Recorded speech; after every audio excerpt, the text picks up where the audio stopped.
wabarakatuh. A'udzubillahi minasyaitonir rajim. Bismillahirrahmanirrahim. Alhamdulillahirabbil alamin wassalatu wassalamu ala rasulillahi ajmain. Subhanaka la ilma lana illa ma 'allamtana innaka antal alimul hakim.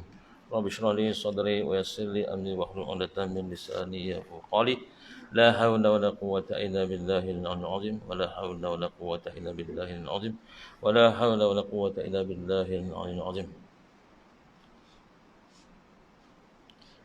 InsyaAllah kita ada diberi masa lebih kurang 10 minit lagi, 10 hingga 15 minit. Semua tu waktu luhur ni. Dia minta saya buat tazkirah sikit lah. A'udzu billahi minasy syaithanir rajim. Bismillahirrahmanirrahim. Alif Lam Mim.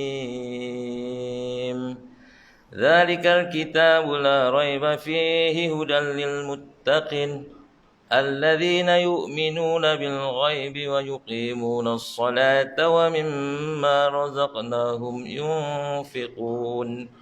والذين يؤمنون بما أنزل إليك وما أنزل من قبلك وبالآخرة هم يوقنون أولئك على هدى من ربهم وأولئك هم المفلحون.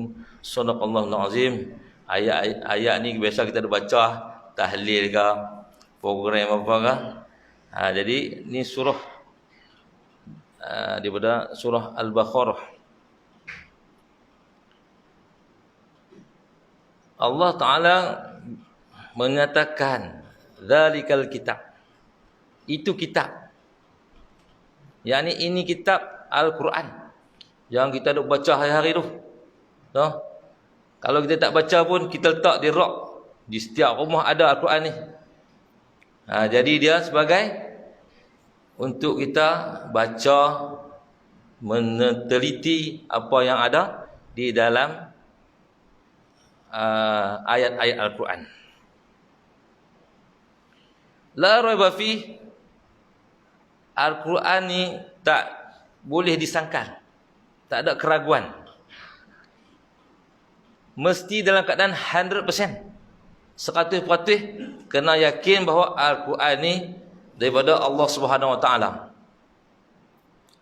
Kalau dia menyangkal satu ayat daripada ayat Quran pun dah tersesat dia. Jadi la raiba fi, dan tiada keraguan padanya, yakni pada Al-Quran. Kalau kita yakin dengan surah Al-Baqarah, surah-surah lain kena yakin. Kalau kita yakin dengan qul a'udzu binnas, tak yakin dengan qul huwallahu ahad, tak boleh. No? Kena 100% daripada ayat Quran kita kena yakin.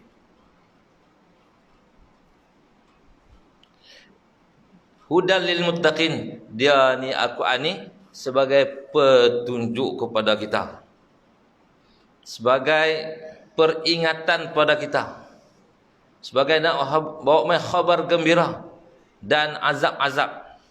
Jadi dalam Al-Quran ni ada cerita macam-macam. Kita disuruh baca dengan elok, dan kita kena tengok makna dia, faham terjemahan dia. Kalau tak faham, kena mengaji. Alladzina yu'minuna bil ghaib. Dan ayat yang kedua Allah kata, orang yang beriman ni dia kena percaya dan beriman dengan perkara ghaib. Apa dia? Yakni kepada Allah Subhanahu Wa Taala. Allah kita tak nampak. No? Allah tak nampak, tapi kekuasaan dia, kewujudan dia tu ada. Lagu mana kita tengok tahi lembu. No? Kita tengok tahi lembu di padang ke, di jalan raya ke, kita mesti kata mesti ada lembu yang berak. No? Lagu tu kita nak faham. Bila kata kita ni duduk atas muka bumi ni, kita tahu ada yang menghasilkannya, ada yang menciptakannya bumi ni. Bukan jadi sendiri. No? Lagu mana kita tengok tek lembu, kita tahu ada lembu. Mustahil kita tengok tiap lembu kata ni tek anjing. No? Ni tek ayam. Tak. Mesti kita tahu kata mai daripada mana dan mai daripada siapa.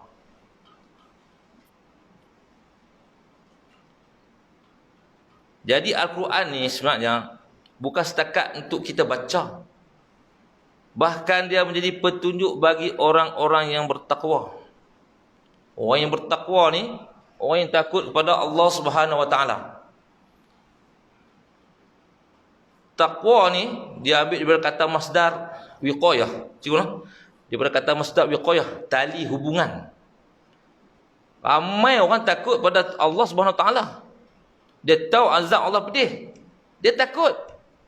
Dia takut akan azab yang pedih, azab di kubur, azab di mahsyar, azab di neraka. Dia tahu, dia takut. Tapi dalam masa sama dia tak sembahyang. Hak tu jenis takut juga. Tapi takut yang tak beriman. Jadi dia tak masuk dalam golongan takwa. Takwa ni wiqayah, tali perhubungan antara kita dengan Allah. Kita duduk tang mana pun, dalam apa jua keadaan, apapun, Allah di hati kita. Tak boleh ada benda lain. Sematkan, sabitkan Allah Ta'ala dalam jiwa kita, dalam hati nurani kita. Tu dipanggil bertakwa.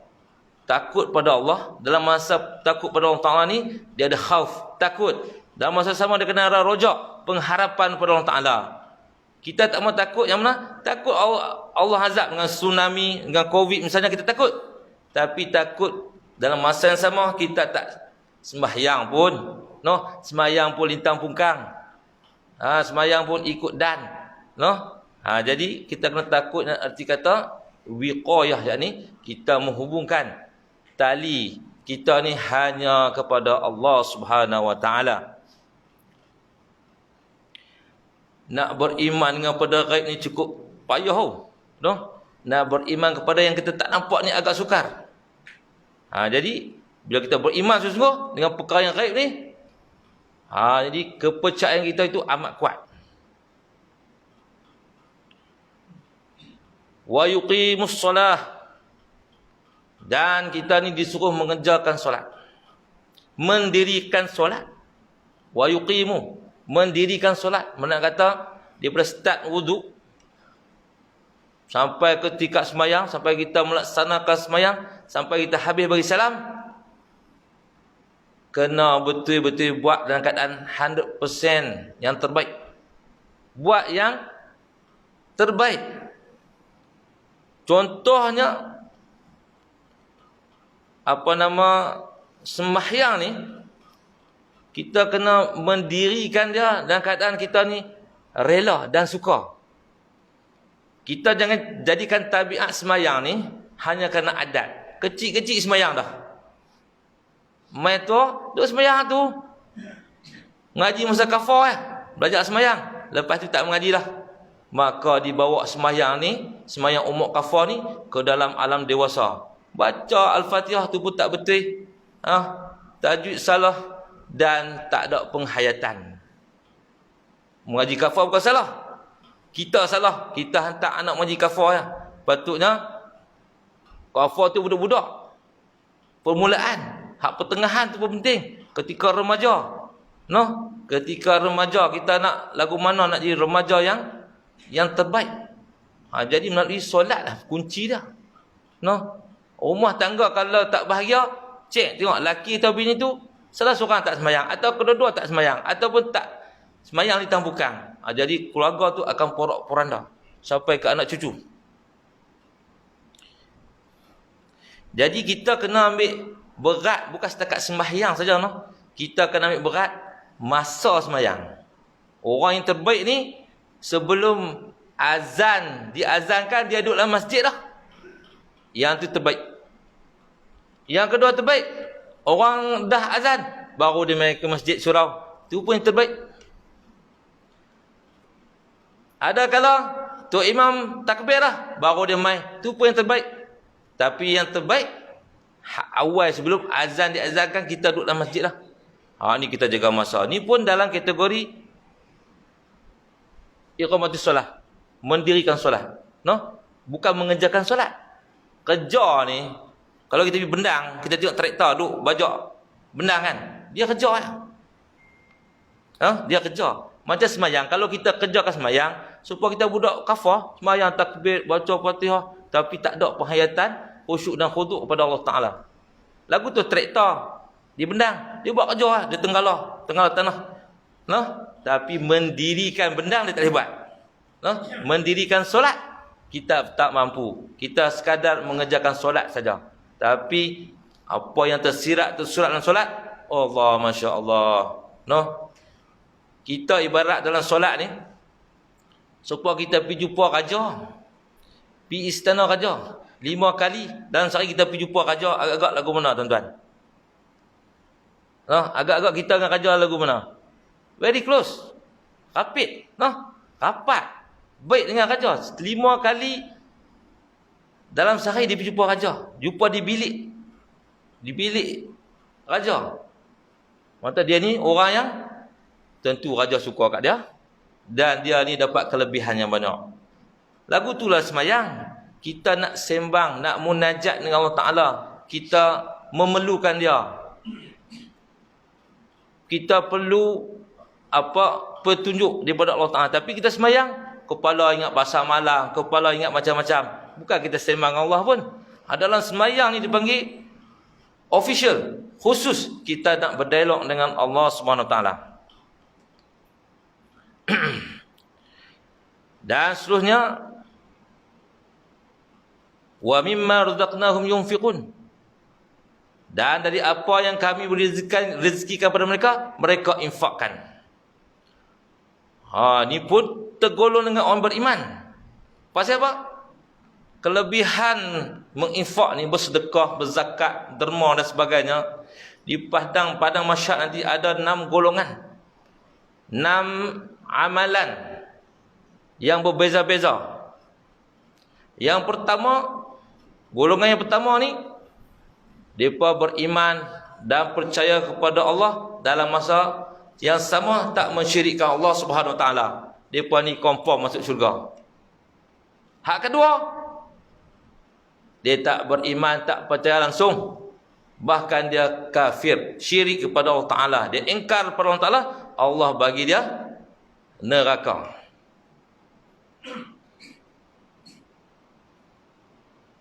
Dan amalan yang ketiga, yang seimbang dengan ganjaran.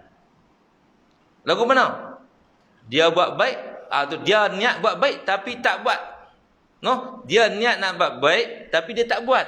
Allah bagi satu markah, satu pahala, satu darjat pahala.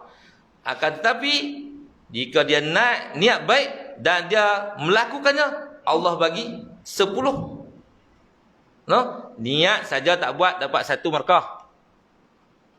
Jikalau dia niat dan dia buat perbuatan baik itu, Allah bagi gandaan 10 markah. Dan kalau dia niat nak buat jahat, tak kira markah lagi. Baru niat, tak buat. Dan kalau dia niat dan dia buat, Allah kira satu saja. Satu dosa yang dia buat. Hak tadi kalau buat, niat dan buat, Allah bagi 10 ganjaran pahala. Tapi yang ni dia niat dan dia buat, dapat satu saja. Dapat satu dosa. Untuk Allah yang kasih sayang, dia nak bagi pada orang, pada makhluk ni, pada hamba dia yang dia kasih. Golongan yang keempat,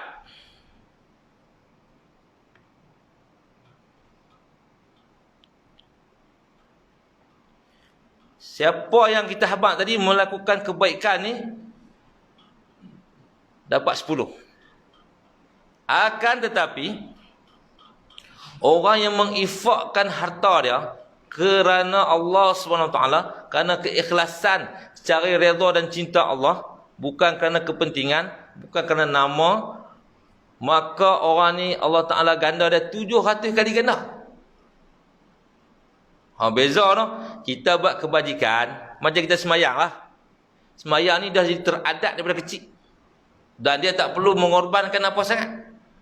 Ada semayang kena korban, kena banyak duit. Nak semayang ni hanya kita pakai pakaian tutup aurat, bersih, suci, kita semayang lah. Dan tak susah pun, tak kena rabat pokok nyok, tak kena masuk rimba. Semayang di tempat yang bersih.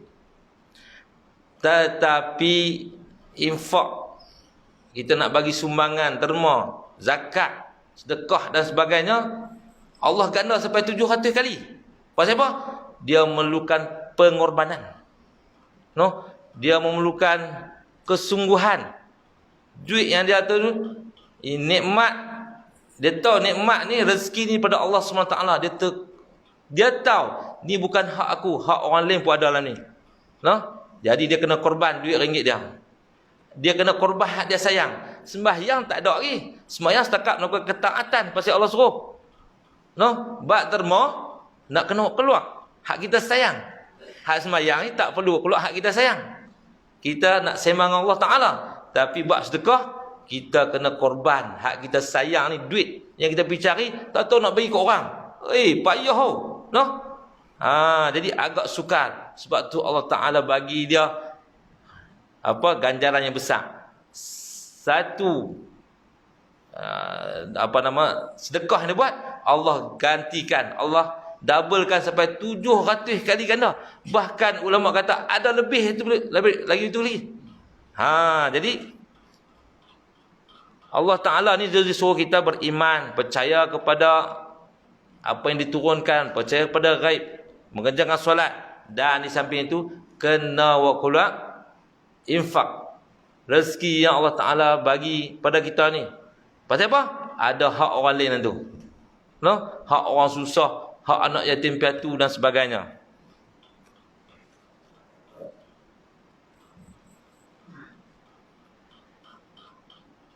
Walladzina yu'minuna bima unzila ilaik, dan kena beriman dengan apa yang diturunkan kepada kita ni melalui lidah Nabi Muhammad SAW.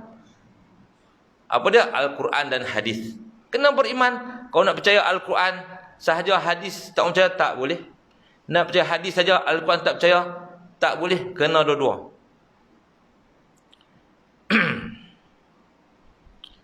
Wa ma unzila min qablik, dan kitab-kitab dan apa yang diturunkan sebelum kita ni. Injil kepada Nabi Isa, dan Zabur dan Taurat kepada Nabi sebelum Nabi Muhammad SAW. Kena percaya akan kewujudan bahawa inilah agama samawi.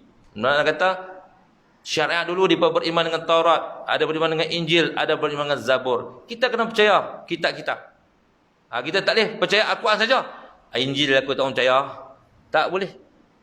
Melainkan Injil yang ada ni dah dimodify banyak.